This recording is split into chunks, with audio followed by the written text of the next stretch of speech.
The enemy's forces were surrounded. Artillery raining down on them from three sides, their backs to the river, huddled in fortifications from which there was no escape. All through the night and into the morning, French and rebel cannonballs blasted the town's hewn log defenses, propelling wooden shrapnel through flesh and bone. Shells tore through buildings, buried men in their trenches, and scattered severed limbs across muddy streets. Within the collapsing walls, food was scarce, even though the commander had already expelled all the fugitive slaves who had sought shelter beneath his flag, the Union Jack. Then a red-coated drummer appeared at the top of the parapet. His arms began moving rapidly as he beat on his instrument. The soldiers of the besieging armies couldn't hear the drum roll over the din of artillery, but when a British officer appeared beside him, holding a white handkerchief above his head, the meaning was clear enough. The cannon stopped firing. The last clouds of smoke slowly rose into the sky, and the beat of the drum could be heard, signaling a desire to parley. The British officer and the drummer, the latter still broadcasting the request for a truce, stepped down from the defenses and walked slowly toward the American lines.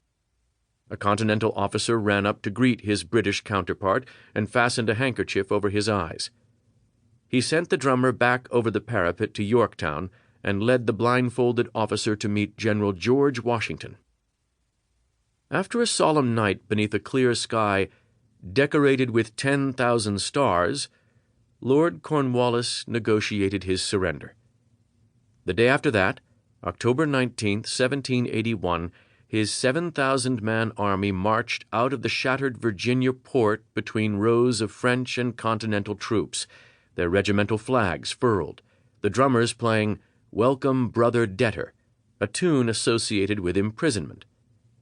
They laid their rifles in heaps at the rebels' feet. The war for American independence was at an end. But what now?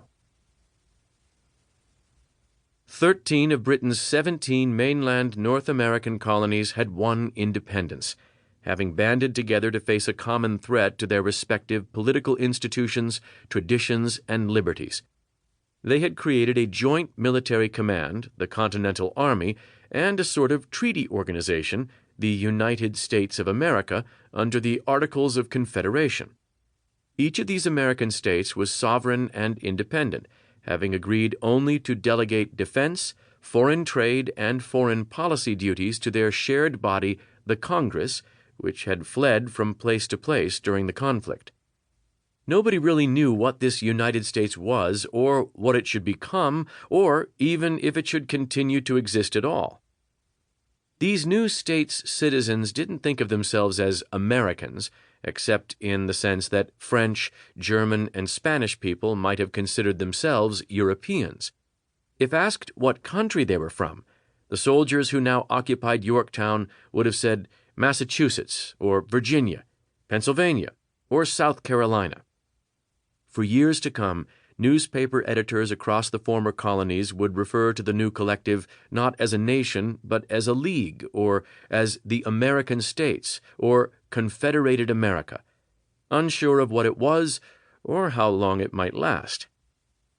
The ethno-cultural landscape, with all its implications for nationhood, was even more complex. The descendants of English Puritans dominated most of New England and upstate New York. Those of Southern English gentry and their indentured servants and slaves populated the Chesapeake country.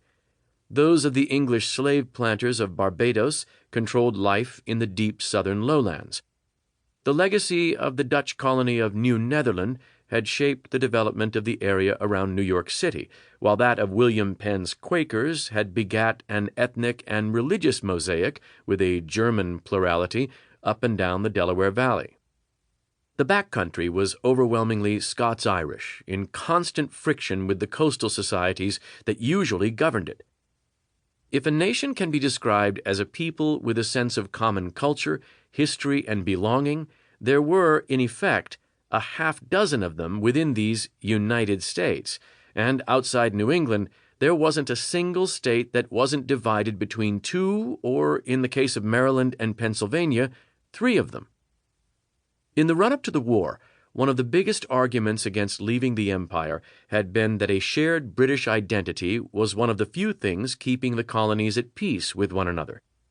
In 1764, one anonymous letter to the editor of the New York Mercury warned that if the colonies achieved independence, the disputes amongst ourselves would throw us into all the confusion and bring on us all the calamities usually attendant on civil wars. In Maryland, Reverend Jonathan Boucher warned New Englanders would become the Goths and Vandals of America, conquering their neighbors. The founding father John Dickinson of Pennsylvania predicted that an independent British North America would collapse into a multitude of commonwealths, crimes, and calamities, centuries of mutual jealousies, hatreds, wars, and devastations, until at last the exhausted provinces shall sink into slavery under the yoke of some fortunate conqueror. Leaving Britain, he added, was tantamount to destroying a house before we have got another in winter with a small family.